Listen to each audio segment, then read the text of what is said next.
Hello mga kabady, ito pangalawang balik namin. Ang akala ko ay tapos na yung winter season dito sa loading port namin, kasi pangalawang balik na namin. Ito yung sa bungad pa lang yan. Akala ko hindi siya masyadong kalamigan at hindi buo yung mga yelo, yung ice. Kaya akala ko ay palusaw na, magpatapos na yung winter season dito sa loading port namin. Dito sa lang pala, sa bukana niya, dito na pa pala nagsisimula yung pamumuo ng ice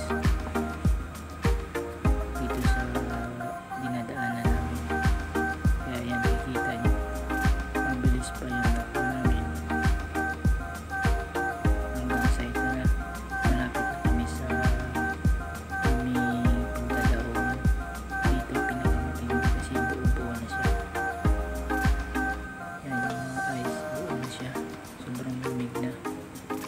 Kaya ganyan na lang yung takbo namin. So isa pa, malapit na rin kami sa pier. Kung yan nakikita nyo, kaya mabagal